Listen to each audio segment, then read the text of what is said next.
Hello, good morning. Welcome into another episode of Good Morning Nasdaq right here on the Clover Trading YouTube channel.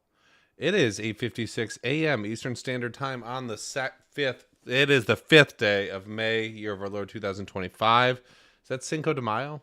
I think it's Cinco de Mayo. Have a taco today. Have a taco today because that is what it's all about. Still raining here. Have you not gotten the rain? It's still raining. Oh, we're raining too. Okay, good. Good to know. Yeah, just another beautiful day. Our first full week of May for those of you who pay attention to the dates in the year. You know that half of last week was April, half it was May.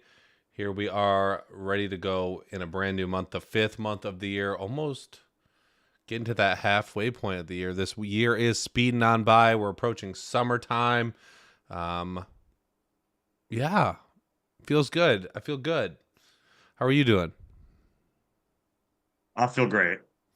He feels great, folks. How are you I mean, guys we were right. feeling?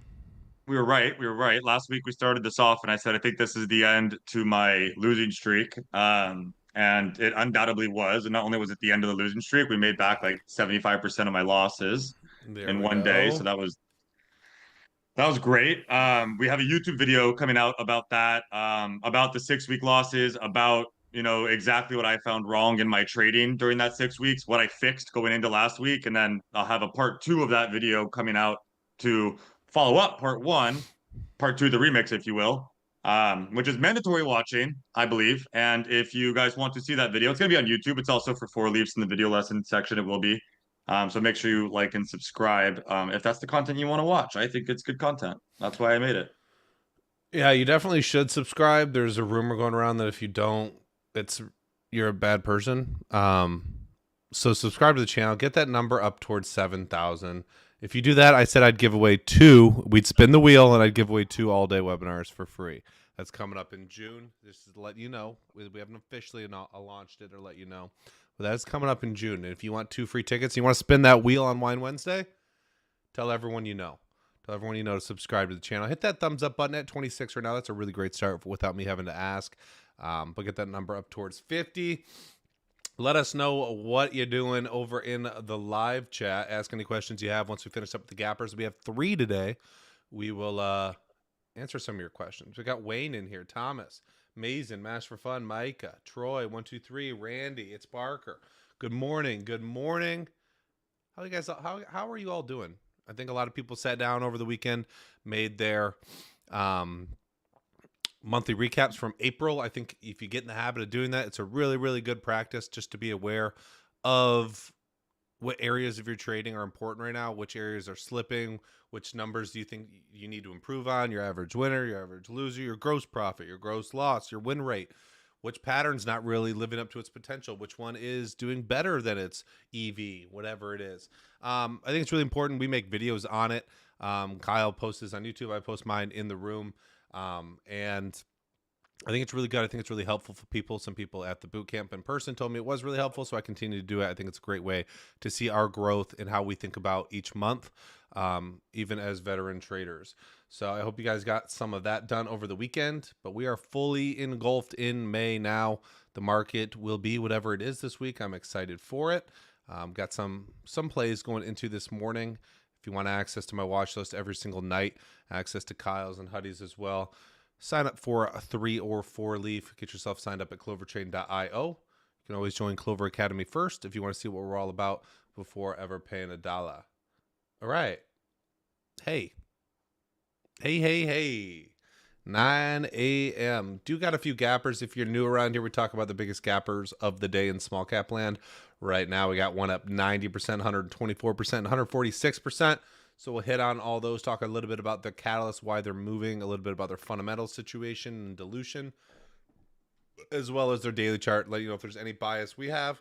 Not going to tell you how to trade it. Not going to say, hey, short here, cover here, buy here, sell here. Going to say this is the thesis.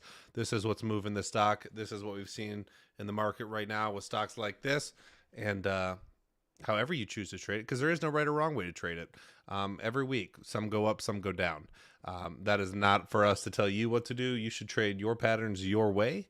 But we just like to get caught up on the mornings on what's moving, because they might be the biggest trades A week from now, 2 weeks from now. You never quite know. All right. All right. Sounds good. Awesome, right, Huddie? Amazing. Amazing. I'm right here. I'm here. I'm listening. What's up? Dude, the last week of April was sick, by the way. I don't even know if it was the last week of April. There was 2 weeks last week, wasn't there, on a technicality? Mm-hmm. Um, there was so many plays last week. I don't know. I thought it was a sick week. Very hot market. Tons of action, whether you're long biased or short biased, actionable playing, trading patterns. I really hope that that momentum continues into this week. I don't really see anything like too set up going into this week, but a lot of themes to take note of from last week, a lot of lessons to carry into this week. So just be hyper vigilant right now because it seemed like there was a shift with the multi-day runners. Huddy wants you to be hyper vigilant, so let's head on over to Head hyperscale. head on a swivel. No, you ruined my transition. Hyperscale data is GPUS, our biggest gapper of the day, up 144% right now. 1.5 million float in the aerospace and defense industry.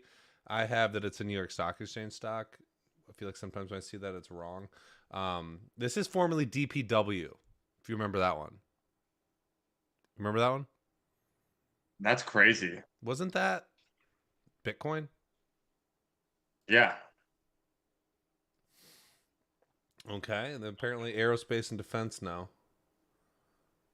So it's like a pretty like normal switch over. Normal, everyday type of switch. 2 hours ago, they announced preliminary $25 million in revenue for Q1 2025, provides full year guidance of 115 125 million. So it looks like earnings.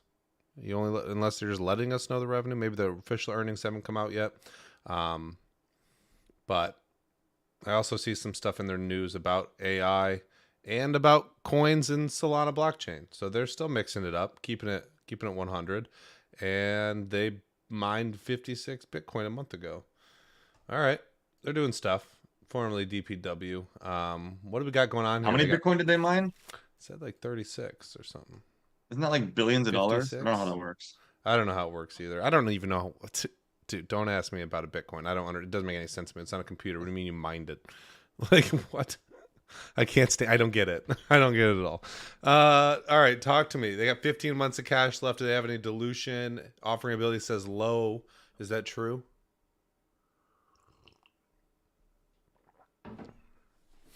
I don't know if it's low. What do we got? I have that this was formerly AULT, by the way, not DPW.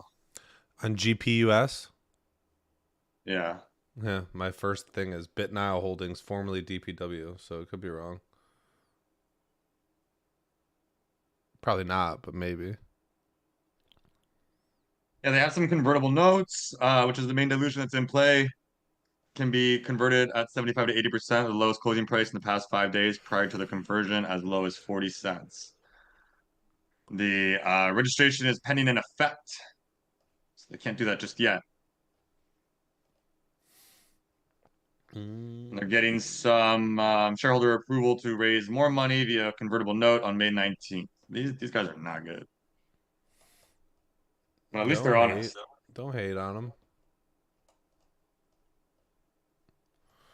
There's a lot of things I'm scrolling down to look at. There's things all over the place. I can use a scroll bar on the side. Okay. So nothing or something. What level was this? Red, green, yellow? For me? Yeah, in terms of their dilution. You said some words and we were all like, oh, what words is he saying? Oh yeah, I don't really like categorize it as anything that You don't have crazy. to categorize like, it. Just let me know what color it is. It's like a yellow. I mean, like again, like it's no FRGT in terms of like what is red bad or good? Red would be like they're really It's dilutive. going down. Really dilutive. So I don't really have to like I'm in the middle of this one. Like I'm not even looking at the amount to be able to be diluted, and further, like I don't even know if the dilution is fully registered. So I'm not like I just know that it's priced much lower than where the price of the stock is right now. And you have a violent history of this stock just like go back on the chart. you know? And like, I don't know, maybe it runs or maybe it's gonna, gap up and continue doing this thing that it's been doing for the past 2.5 years. So, and like three is the new top, and we'll get reverse splits, and it'll eventually be 2000, and so on and so forth. Like, I'm not too certain that like this is a blatant scam like FRGT was, but um, it's not good. It's not a good situation. Okay, take a look at that daily chart. I don't see any volume really over the past year or so. Um, you have the same daily chart I have, right? Like bit high prices, top left to bottom right. Yeah, like never ending fade. Okay. Yeah. But not a ton of individual days for me to base off of. This charting software doesn't really allow me to zoom in on any given day or whatever. But it is at its lows, has been downtrending for a long time. It is formerly some stock. We don't know for sure which one. I wouldn't say that there's any other news today, is any hot sector or anything. It's positive. It looks good. But is your biggest gapper so far up 125%? Looks like it took a little pull here in pre-market, just kind of fading off its highs. Like a little dip. Not a ton of data here. Not a ton of, there's resistance everywhere, but there's no volume anywhere back on the chart. I think, one of the ones we talk about today is probably going to set the stage for the week in terms of what the gappers are looking like. Trying to remember the end of the week. Frigid didn't do anything. PLRZ kind of squeezed people. PLRZ, yeah, strong morning and strong end of day and strong after hours. Well, yeah, I think it was a mixed. I think it was a mixed basket of after hours. it was a little bit of everything. Yeah, I don't have a ton of extra thoughts here. Not really interested in longing something up 100 and something percent right out of the gate. There's no daily chart pattern for me on the long side. Short side is up a ton. It is very difficult to hold 100, 150% type of gaps. But that's really all it is. It's kind of wait and see. I don't really have a ton of thoughts here because there's not a lot of structure on the daily chart. What for PLRZ? GPUS. GPUS. Okay. Do you have any extra thoughts on the daily chart? Well, I think there is a lot of structure. I think there's a huge precedence of this thing of like I don't know what it's going to do on the gap up, but like this thing has been in an infinite fade pattern for the past 2.5 years. So the question is this news good enough to buck that trend, or is it going to go right back to its infinite fade pattern? I would kind of lean towards the idea that the odds favor infinite fade, although anything's possible. That's what I always say, and like stop losses save lives. Uh, but like I think the structure on this chart is infinite fade. That's how I read it. It's pretty simple to me. It's like, unless it shows me that it's not infinite fade, it looks like infinite fade. Yeah, my brain says it could still be infinite fade and have 3 days of action. So True. I totally agree. But that's true with anything. it's always true. But infinite fade is the key there. Okay, that's GPUS kind of simmering off its highs right now. I actually got overtaken by our next gapper as the new biggest gapper of the day, which is NITO. Neato. N2 off. One that Okay. I don't remember this one very clearly, but at the beginning of this year, looks like it had right out of the gate really big 2-day run. We'll talk about the daily chart in a second. N2 off, agricultural input company with a 10.78 million float. Don't see any PRs or catalysts recently. Anything inside the last 27 days. They have 7.9 months of cash left. It says overall risk is high. What do we got going on here?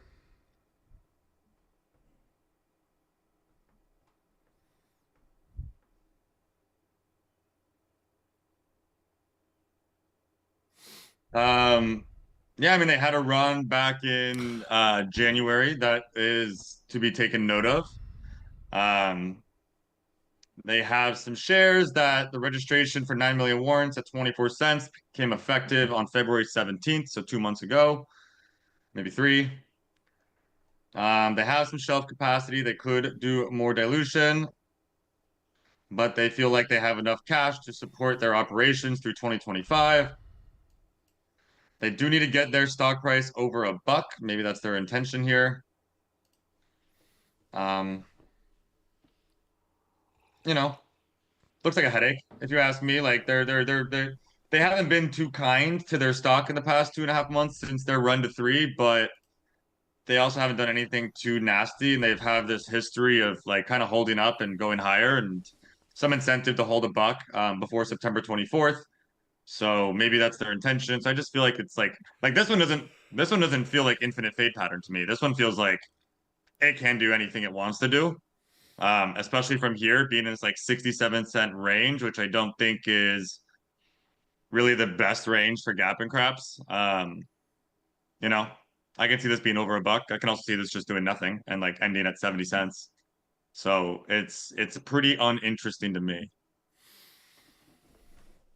Yeah, taking a look at the data chart. This is kind of the structure I'm talking about, where we have a precedent, at least action in the past few months. Big run to start the year from the 30-cent area up to 350 in the form of a 2-day run. Strong day one. Big volume was over $500 million in volume. Big gap up and run on day two. Some fade, and it's been kind of in that fade pattern ever since. So this is kind of what we look at when, we have all this resistance overhead at pretty much all levels. Most of that volume is on those 2 days. And then from there, it was just kind of figuring out its, long kiss goodnight, which it's been doing for the past few months. Popping back, but still, I would say far away from probably a lot of the resistance. Never really something I'm all that interested in buying at these levels. Don't like buying straight into resistance that is pretty recent from just a few months ago on such big volume. This morning, we actually did pop out a little bit of volume on Friday, popped and dropped a few times and ended up holding up into the after hours, continuing into today. So up like, 200 something percent from those lows from Friday, but would be something I would be more likely to sit back and wait on. Can it do the same thing it did before, have a multi-day run? I don't expect this to go back to those highs from that previous run. And I'm really not all that interested in a long. I'd rather wait and see what this does, let it get extended, and maybe look at it for a short, or if it has some sort of parabolic this morning and push into that dollar area. But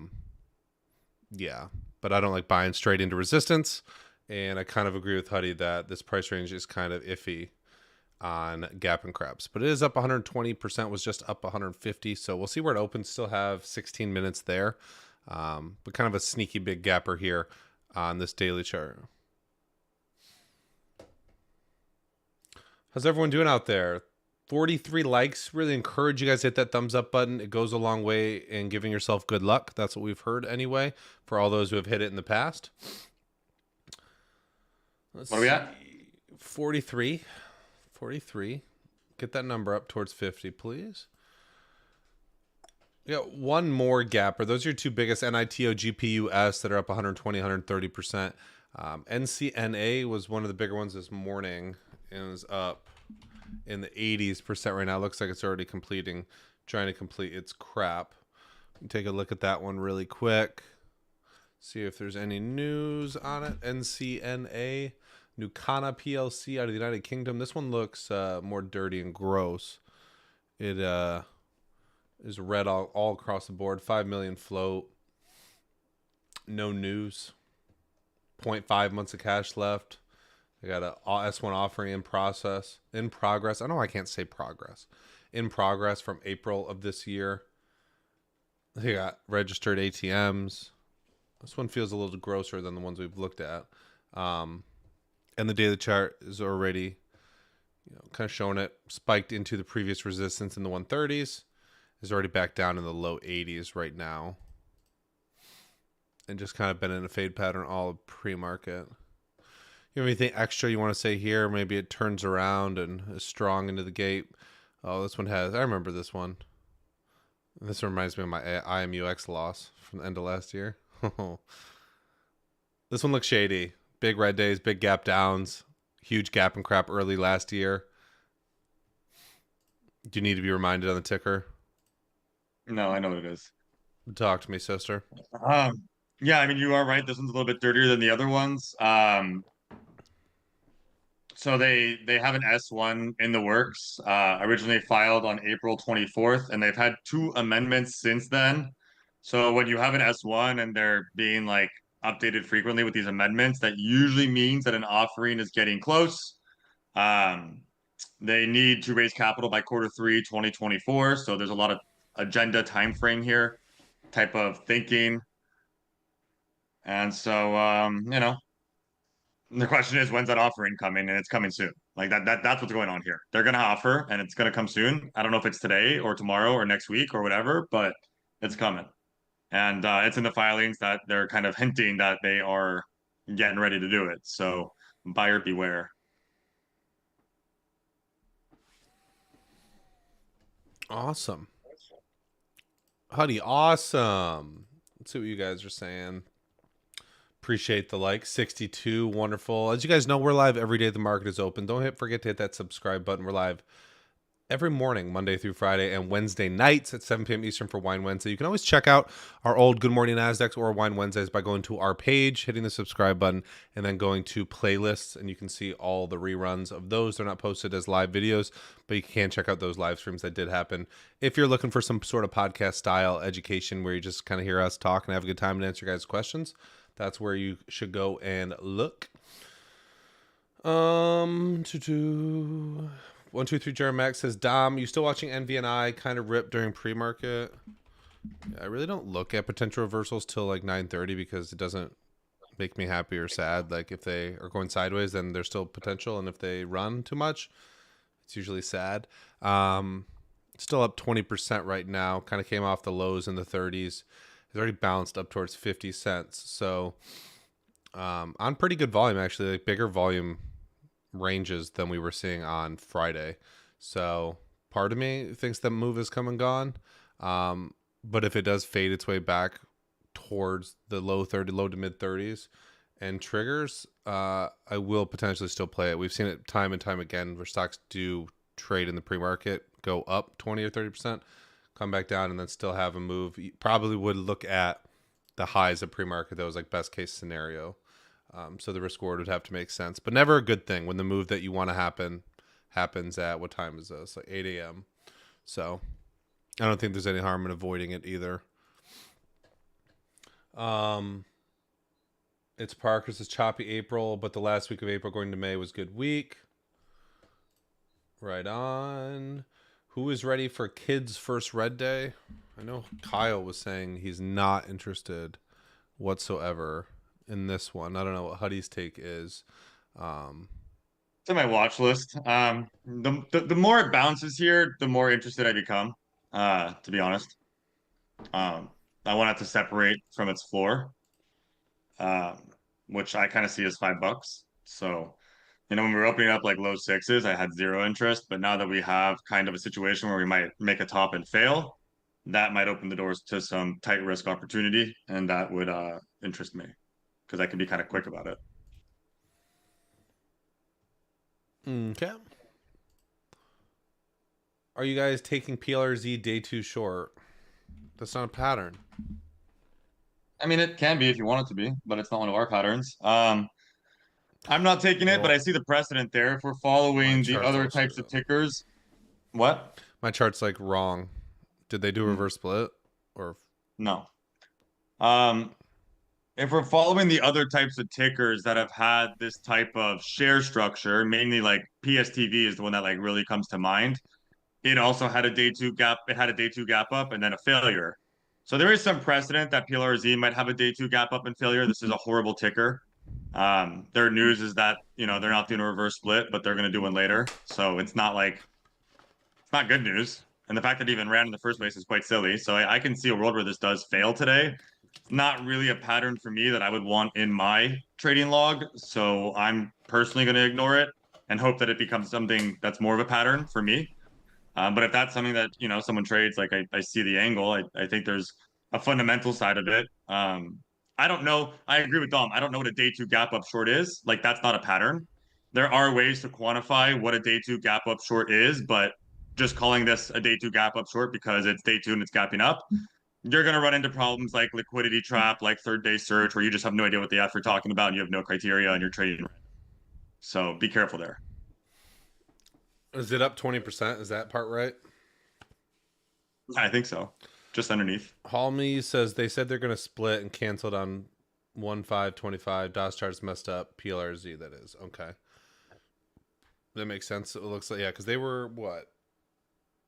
I don't remember prices. It stopped me out around $1.20. It ran to like 180 in after hours. So it's just kind of continuing that gap up from after hours. Yeah, for me, it's more leave it alone. Let it turn into a daily chart pattern. Probably needs to run today. But not a lot of attacking on day 2 for any of us at Clover unless we get bigger gap up and more extension. But all right, it is 9:21. You guys got us for a little bit long. Appreciate the likes, 66 likes, 145 viewers. We love you guys. So appreciate you having you guys here, asking us questions, being a part of the live stream every single morning. Wouldn't be able to do it without you. Well, I guess we could, but wouldn't be as fun. So make sure you hit that thumbs up button on your way out. Subscribe to the channel. If you're interested in checking us out, you can look at the link in the description if you want a little bit of free education by joining Clover Academy. If you want to jump right in to the pool, check out our watch list, trade alerts, our room, as well as video lessons and webinars. You can get signed up for 3 or 4 leaf Clover over at clovertrain.io. But I'll take one out of Kyle's book. Without further ado, we're going to head on over to the room right now, start our week strong. Hope you guys have a great start to your week, and we'll see you tomorrow morning, 8:45 a.m. for another episode of Good Morning.